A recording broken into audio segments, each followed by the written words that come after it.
Welcome to Glowing Success. My name is Heidi and I am your host. This podcast is for beauty entrepreneurs. Join me weekly as we dive into the beauty industry's ins and outs, from business strategies, top-selling services, and taboo topics. I will be interviewing industry leaders with empowering stories and game-changing insights. Let's illuminate your path to success together. Let's jump into this next episode.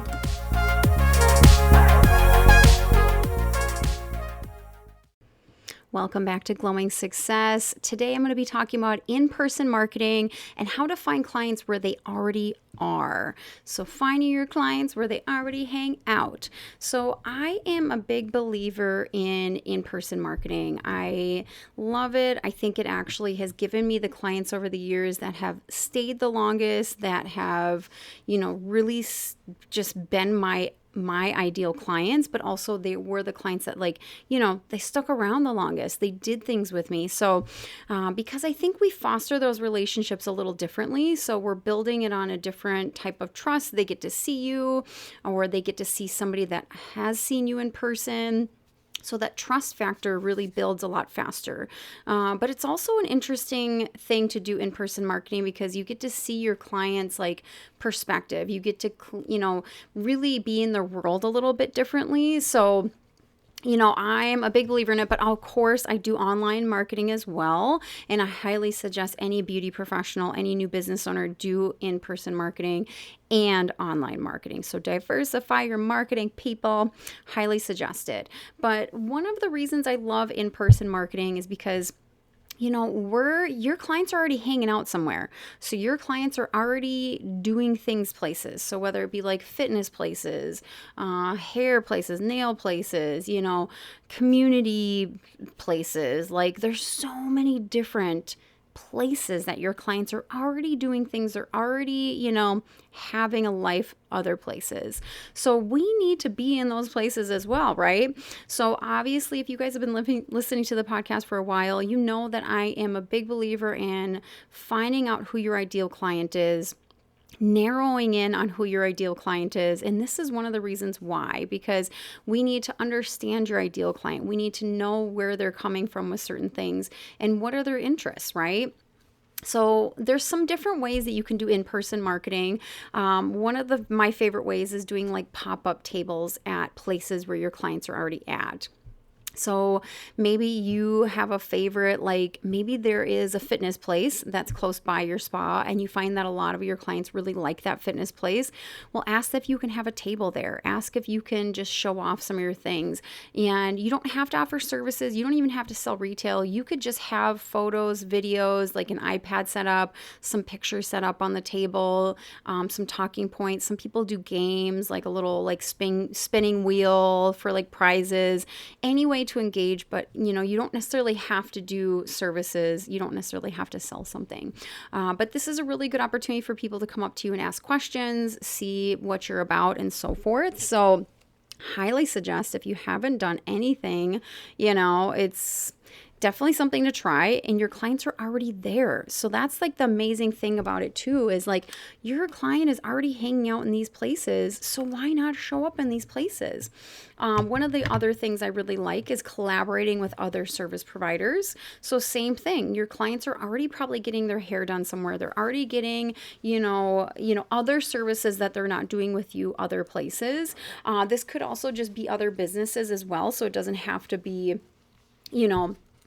service providers in the beauty industry necessarily, but I will say it helps, because you can easily meet those people, especially if you operate your business outside of a salon suite. It's so much easier to collaborate in salon suites because you could just go down the hall, right?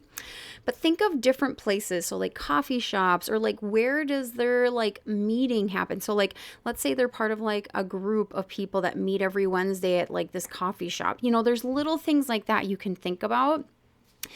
fitness studios, things like that. So like really be tuned into your ideal client, be tuned into what they do in their free time, be tuned into what's kind of happening in their lives. Bridal shops, that's another big one that I always tell people to have a table at, because, we have a lot of people that are brides. And if you do any services where people are prepping for something, that's usually a good one. So kind of think outside the box a little bit, but in-person marketing, I'm telling you, it is going to foster that trust a lot faster. It is going to send clients to you a lot faster, because even if people aren't your ideal client, maybe they went to that place that you were at and they saw you, they introduced, themselves to you, you introduced yourself to them, they had a conversation with you, and then they were like, oh, I actually have a friend or a family member that would be perfect for this service. And then they tell that person. Now, when that person tells their friend, family, whoever, about your service, about your business, about whatever you're doing, there's already that trust factor between them two, right? So you have that working with you. So you are already kind of overcoming that first hurdle when it comes to people purchasing, right?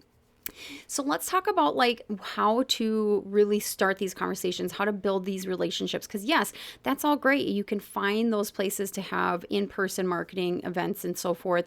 But like, what do you do, right?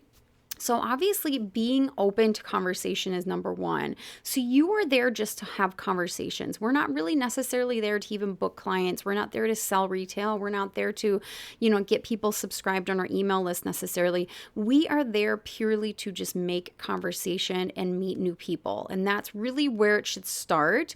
And then yes, if people feel inclined with all of the information that you have available to do all of those other things, that's great. But you are just purely there to meet people, to expose people to your business, to expose people to what you do, and so forth, right? One of the things I highly suggest too is you need to be the one that controls the conversation. So, in that I say, I am the first one to introduce myself, like, hi, my name is Heidi, what's yours? Like, be in control of that, asking open-ended questions and so forth. But, giving people value. So maybe, telling people about what you do is really important in a quick way. So I always tell people, like, maybe get your elevator pitch. I don't know if you've heard of reference like this, but your elevator pitch is basically a quick way to say what you do. So, you can obviously practice this with people around you. That's probably the quickest way to be able to get comfortable with it. But go over a few different sentences in your head, or even in the car on the way there, of like what you actually do, what service, what outcome do you want to happen from your service. And, once you become more comfortable with saying it out loud, and this is why I want you to practice it, the easier it's going to be when you're in those uncomfortable situations that you already feel like, oh my gosh, am I being salesy? Am I talking too much? Am I doing all the things? No, but we really want to get our point across of like, hey, what do I actually do, right? And so I will say, like, if somebody's interested and they're asking you questions and they're doing things like that, yes, definitely have them either sign up for an email list. So put them on your email subscriber list. I highly suggest that. Like, number one, that should be your first thing that you do, is say, hey, I don't want you to miss out on anything coming up in my business, or any specials, or any, new things coming up. I would love to add you into my email subscriber list. You'll be the first to know things, because once you have them on your email list, it is much easier to turn them into a client, right? It's much easier to foster that relationship outside of that environment where you met them. So you can follow up them, you can stay in their stratosphere, so to speak. So that is definitely something to have ready and available. You could just have a piece of paper and have them write out their name and email. You can have it on an iPad, however you would like is up to you. And then obviously, like, if you're ready and if they are ready to book something, that's great. And you can always have that available to you. That's why I always suggest people to bring an iPad or bring a tablet to events and things like that, because you can access all of your information right there with the click of a button. It's so fast and easy, because that's really essentially what we're trying to do, is make that process easy for that client to make that choice, right? So having flyers and business cards also helps. So people can walk away with something intangible. So we were talking about that conversation earlier. So let's say this person saw you at this thing, but they're not really your ideal client, but they know somebody who is. They could give that person one of your brochures. They could give that person a card. Sometimes that tangible thing is really important for that person to hold on to. Not always necessary, but We're just there to hopefully make that decision easier. Remember, making the decision easier for the client is really key here. And you really want to invite people in to make them feel like, yes, I do want to book with this person. I do want to check out this person further. Having a QR code with your Instagram or Facebook, having a QR code maybe on the table with your booking link, having a QR code even going to your email subscription link. All of these things make it easier for that client to say yes, make it easier for that client to run with that decision that they're already made in their head. Because once you have a challenge before them, so once you kind of like present something that's harder, instantly that gives that client an out of like, oh, I don't know, it's going to take too long, or oh, I don't know how I feel about this. I need more time to think about it, and so forth. So if you make it easier, sometimes it's like, oh, that's the only thing that they really held back. In-person marketing, like I said earlier, has always given me the best clients. It's always given me a ton of clients. It's given me the clients that stick around and buy and refer and tip and show up on time. And because I do think that in-person networking, that in-person connection that we make when we meet people, there's just something to be said about it. So if you have not yet done any in-person marketing, I want you to take some homework, do some homework, okay? Today I want you to go around and introduce yourself to the businesses directly around you. Or what you can also do is do a little bit of research on your ideal client. Start there. So maybe finding out, what does your ideal client do for fun? What do they do for work? What kind of groups and organizations are they a part of? What are their passions? Are they going on a vacation soon? Like, there's all sorts of things you can find out about your clients by just having conversations. Now, if you're like, I don't have clients yet, Heidi, I don't know, and you fit in that category, that is fine too. Start thinking about your dream clients, and that dream client pairs really well with your service. So I always tell people, you are going to have like a couple services that you're truly passionate about, that you really are just like, wow, these are the services I really want to offer, and I'm good at them, and this is where my drive comes from.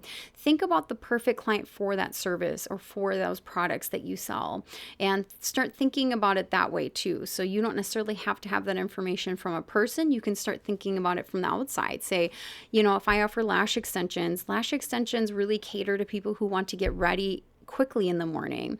Moms, people who are going on vacation, people who are getting married. I mean, they really apply to a lot of different things. So you start kind of taking apart those things and say, okay, well, if people really want to get ready faster, maybe they work out every day. Maybe I could go up to the fitness studio that's close by me and see if we could do some collaborations. So really start thinking outside the box, but I do want you to get out there. I do want you to start networking with the people around you and the businesses around you, because that's where your clients already are hanging out, and that's where you need to be visible so your clients know that you are in business and you're open to having them come into your business, and you want to invite them in so they can be your next favorite client. Okay. All right. So hopefully that helps you. Hopefully you guys get some good tips. And of course, thank you for listening.